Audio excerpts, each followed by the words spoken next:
Watch यो वै द्रोण्यस्त्र विप्लुष्टो न मातुरुदरे मृतः अनुग्रहाद भगवतः कृष्णस्याद भूतकर्मणः ब्रह्मकोपोत्थिताद यस्तु तक्षकात् प्राणविप्लवात् न सम्मुमोहोरुभयाद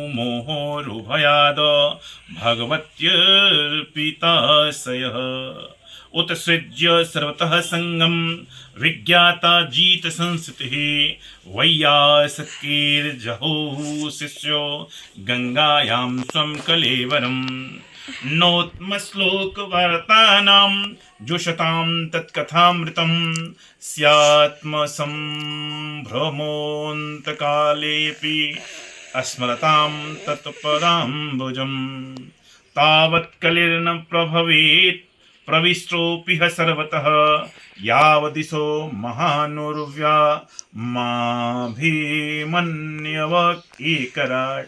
सूर्य जी कहते हैं, ये अद्भुत कर्मा भगवान श्री कृष्ण की कृपा से राजा परीक्षित अपनी माता की कोख में अश्वत्थामा के ब्रह्मास्त्र से जल जाने पर भी मरे नहीं।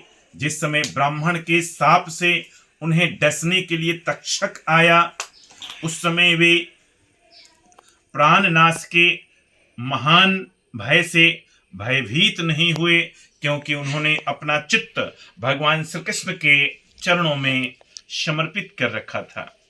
उन्होंने सबकी आसक्ति छोड़ दी, गंगा तट पर जाकर श्री सुखदेव जी से उपदेश ग्रहण किया और इस प्रकार भगवान के स्वरूप को जानकर अपने शरीर को त्याग दिया।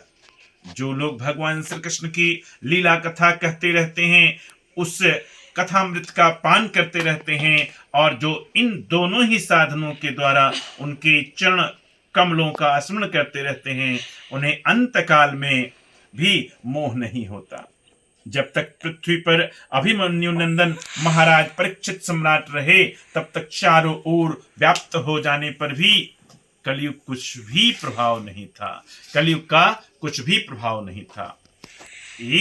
यस्मिन्नहनि यहर्वेव भावानुत्सर्जगाम तदैवेहा नो वृतो सावधर्म प्रभवः कलिः नानो द्वेष्टि कलिं सम्राट सारंगवैव सारभुक कुशलान्यासु सिद्ध्यन्ति नेतराणि कृतानि यत किं नो बालेषु शूरेण कलिना धीरभीरुणा अप्रमतः प्रमत्तेषु यो वृको नृषु वर्तते उपवर्णितमेतद् वः पुण्यं परीक्षितं मया वासुदेव कथोपेत माख्यानं यदपेक्षत याः कथा भगवतः कथनीयोरुकर्मणः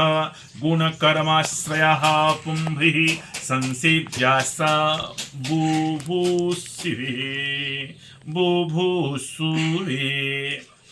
वैसे तो जिस दिन जिस क्षण श्री कृष्ण ने पृथ्वी का परित्याग कर दिया, उसी समय पृथ्वी में अधर्म का मूल कारण कलयुग आ गया था। भ्रमर के समान सारग्राही सम्राट परीक्षित कलयुग से कोई द्वेष नहीं रखते थे, क्योंकि इसमें यह एक बहुत बड़ा गुण है कि पुण्य कर्म तो संकल्प मात्र से ही फलीभूत हो जाते हैं, परंतु पाप कर्म का फल शरीर से करने पर ही मिलता है, संकल्प मात्र से नहीं। यह भेड़िए के समान बालकों के प्रति शूरवीर और धीरवीर पुरुषों के लिए बड़ा भीरू है। यह प्रमादी मनुष्यों को अपने वश में करने के लिए सदा सावधान रहता है। शौनकादि ऋषियों, आप लोगों को मैंने भगवान की कथा से युक्त राजा परीक्षित का पवित्र चरित्र सुनाया। आप लोगों ने ही आप लोगों ने यही पूछा था। भगवान श्री कृष्ण कीर्तन करने योग्य बहुत सी लीलाएं करते हैं, इसलिए उनके गुण लीलाओं से संबंध रखने वाली जितनी भी कथाएं हैं, कल्याणकामी पुरुषों को उन सब का सेवन अवश्य करना चाहिए। ऋषयः ऊचुः सूत जीव समाह सौम्य शाश्वतीर्विशतं यश यतस्त्वं संससि कृष्णस्य मर्त्यानामृतं हिनः कर्मण्येऽस्मिन्नीनाश्वासे धूम्रात्मनां भवान् आपाययति गोविन्द पादपद्मां सवं मधु तुलयामल्लवेनापि न स्वर्गं न पुनर्भवं भगवत्सङ्गीशृङ्गस्य मर्त्यानां किमुताशिषः को नाम तृप्येद रसवित् कथयताम् को नाम तृप्येद रसवित् कथायां महत्तमैकान्त परायणस्य नातं गुणानां गुणस्य जग्मुर्योगेश्वराय भवपाद्ममुख्यः।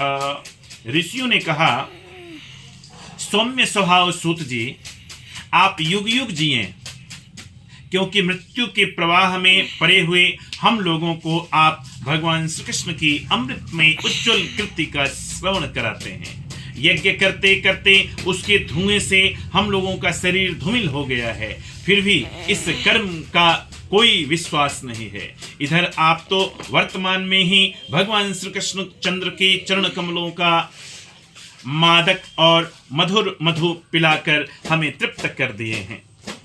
भगवत प्रेमी भक्तों के लौ मात्र के सत्संग से